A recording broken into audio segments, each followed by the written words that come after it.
नमस्कार दोस्तों, मैं संदीप और ज्ञान गुरु एसके में आपका स्वागत है। दोस्तों, वीडियो शुरू करने से पहले मैं बता देता हूं कि स्पेशल 25 में कंप्यूटर जीके का यह 27वां सेशन और प्राइमरी मेमोरी से रिलेटेड 25 महत्वपूर्ण प्रश्नों का दूसरा भाग है। इस वीडियो में मैं प्राइमरी मेमोरी से रिलेटेड 25 वेरी इंपॉर्टेंट क्वेश्चंस के आंसर कवर करने वाला हूं और ये सारे क्वेश्चन आपके लिए एग्जाम की दृष्टि से काफी महत्वपूर्ण से होने वाले हैं, इसलिए वीडियो को अंत तक ध्यान से देखें। साथ ही आप अभी से चैनल को सब्सक्राइब कर लें ताकि आपको मेरे नए वीडियो की अपडेट मिलती रहे।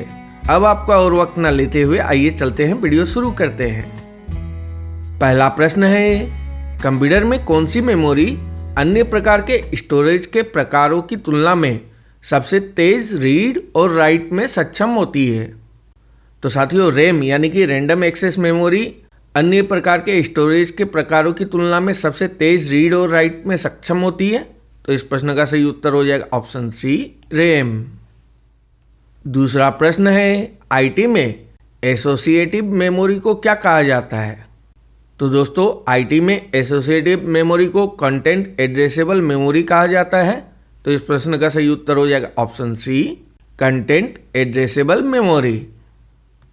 तीसरा प्रश्न है, कौन सी मेमोरी कंप्यूटर मेमोरी का एक सेगमेंट है जिसे प्रोसेसर द्वारा सीधे एक्सेस किया जा सकता है? तो दोस्तों, आप लोग इसे याद रखिएगा, प्राइमरी मेमोरी कंप्यूटर मेमोरी का एक सेगमेंट है जिसे प्रोसेसर द्वारा सीधे एक्सेस किया जा सकता है। तो इस प्रश्न का सही उत्तर हो जाएगा ऑप्शन बी, प्राइमरी मेमोरी। चौथा प्रश्न है, निम्न में से कौन सी मेमोरी डाटा प्रोग्राम और प्रोग्राम रिजल्ट को स्टोर करने के लिए सीपीयू की इंटरनल मेमोरी है? तो साथियों, रैम सीपीयू की इंटरनल मेमोरी होती है जिसमें डाटा, प्रोग्राम और प्रोग्राम रिजल्ट को स्टोर किया जाता है। तो इस प्रश्न का सही उत्तर हो जाएगा ऑप्शन बी, रैम। पांचवा प्रश्न है, एक सेकेंड में कई बार रिफ्रेश करने के लिए किस मेमोरी की आवश्यकता होती है? तो साथियों, एक सेकेंड में कई बार रिफ्रेश करने के लिए डायनामिक रैम की आवश्यकता होती है, यानी कि जिसे हम डी रैम भी कहते हैं। तो इस प्रश्न का सही उत्तर हो जाएगा ऑप्शन बी, डायनामिक रैम। छठा प्रश्न है, निम्न में से कौन सी मेमोरी डिजिटल मेमोरी का एक रूप है जहां डिवाइस के निर्माण के बाद कंटेंट को एक बार बदला जा सकता है?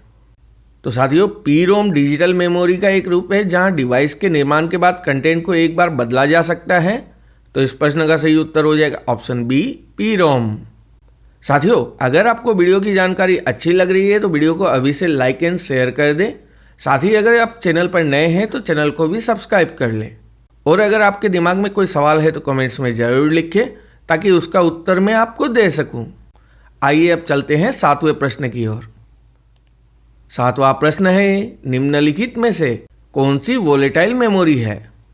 तो साथियों, रैम वोलेटाइल मेमोरी है, कैश भी है, रजिस्टर भी है। तो इस प्रश्न का सही उत्तर हो जाएगा ऑप्शन डी, उपरोक्त सभी। साथियों, अगर आपको वोलेटाइल मेमोरी के बारे में नहीं पता है कि वोलेटाइल मेमोरी किसे कहते हैं तो आप मेरे प्राइमरी मेमोरी के पहले भाग को भी देख लें। वहाँ पे मैंने सभी तरह की मेमोरियों के बारे में वर्णन किया है और उन क्वेश्चनों का उत्तर दिया है। आइए अब चलते हैं 8वें प्रश्न की ओर। 8वां प्रश्न है, निम्न में से कौन सी मेमोरी एक प्रकार की रैंडम एक्सेस मेमोरी है जो डाटा बिट्स को अपनी मेमोरी में तब तक बनाए रखती है जब तक कि पावर सप्लाई की जा रही है? तो साथियों, 8वें प्रश्न का सही उत्तर है ऑप्शन ए, स्टैटिक रैम। 9वां प्रश्न है, ईईपीरोम में पहला ई क्या दर्शाता है? तो साथियों, ईईपीरोम में पहला ई इलेक्ट्रिकली को दर्शाता है। तो इस प्रश्न का सही उत्तर हो जाएगा ऑप्शन ए, इलेक्ट्रिकली। 10वां प्रश्न है, निम्न में से कौन सी नॉन वोलेटाइल मेमोरी नहीं है? तो साथियों, 10वें प्रश्न का सही उत्तर है ऑप्शन डी, रैम। 11वां प्रश्न है, कंप्यूटर के क्या ना होने पर भी नॉन वोलेटाइल मेमोरी संग्रहित जानकारी को सेव रख सकती है? तो साथियों, कंप्यूटर के संचालित ना होने पर भी नॉन वोलेटाइल मेमोरी संग्रहित जानकारी को सेव रख सकती है। तो इस प्रश्न का सही उत्तर हो जाएगा ऑप्शन ए, संचालित ना। 12वां प्रश्न है, कौन सी मेमोरी कंप्यूटर प्रोसेसिंग को तेज कर सकती है? तो साथियों, कैच मेमोरी कंप्यूटर प्रोसेसिंग को तेज कर सकती है? तो इस प्रश्न का सही उत्तर हो जाएगा ऑप्शन बी, कैच। 13वां प्रश्न है, प्राइमरी मेमोरी का उपयोग किसको स्टोर करने के लिए किया जाता है? तो साथियों, प्राइमरी मेमोरी का उपयोग डाटा स्टोर करने के लिए भी किया जाता है, प्रोग्राम के लिए भी किया जाता है और कैलकुलेशंस के लिए भी किया जाता है। तो 13वें प्रश्न का सही उत्तर हो जाएगा ऑप्शन डी, उपरोक्त सभी।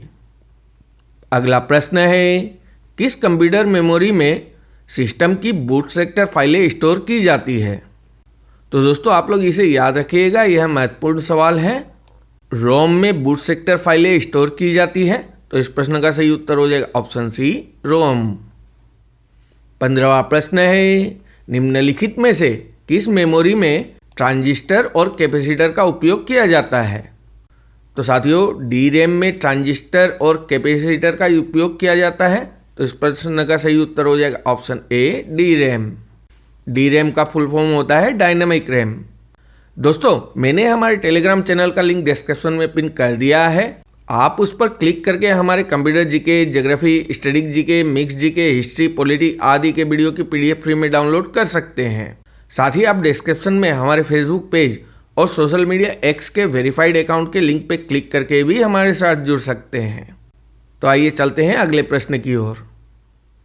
16वां प्रश्न है, कौन सी मेमोरी सीपीयू और मेन मेमोरी के बीच बफर का काम करती है? तो साथियों, कैच मेमोरी सीपीयू और मेन मेमोरी के बीच बफर का काम करती है। तो इस प्रश्न का सही उत्तर हो जाएगा ऑप्शन डी, कैच। 17वां प्रश्न है, किस मेमोरी को जानकारी स्टोर करने के लिए रिफ्रेश करने की आवश्यकता होती है? तो साथियों, डायनामिक रैम को जानकारी स्टोर करने के लिए रिफ्रेश करने की आवश्यकता होती है। तो इस प्रश्न का सही उत्तर हो जाएगा ऑप्शन बी, डी रैम। 18वां प्रश्न है, निम्नलिखित में से कौन सी रैम फ्लिप फ्लॉप कंपोनेंट का उपयोग करती है? तो साथियों, स्टैटिक रैम यानी कि S RAM flip flop component का उपयोग करती है। तो इस प्रश्न का सही उत्तर हो जाएगा ऑप्शन बी, एस रैम। 19वां प्रश्न है, डायनेमिक रैम की प्रमुख विशेषता कौन सी है? तो साथियों, डायनेमिक रैम स्टैटिक रैम के मुकाबले कम खर्चीला और सस्ता होता है। तो इस प्रश्न का सही उत्तर हो जाएगा ऑप्शन ए, यह स्टैटिक रैम से कम खर्चीला और सस्ता है। 20वां प्रश्न है, निम्नलिखित में से कौन सी विशेषता एस रैम की नहीं है?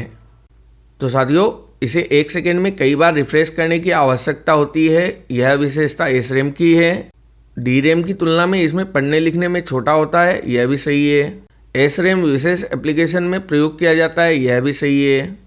तो 20वें प्रश्न का उत्तर हो जाएगा, एस रैम में प्रत्येक सेल फ्लिप फ्लॉप से बना है जो एक बिट स्टोर करता है, यह एस रैम की विशेषता नहीं है। तो इस प्रश्न का उत्तर हो जाएगा ऑप्शन बी। 21वां प्रश्न है, ईडीओ रैम का पूर्ण रूप क्या होता है? तो साथियों, ईडीओ रैम का पूर्ण रूप होता है एक्सटेंडेड डाटा आउटपुट रैम। तो इस प्रश्न का सही उत्तर हो जाएगा option C, extended data output RAM.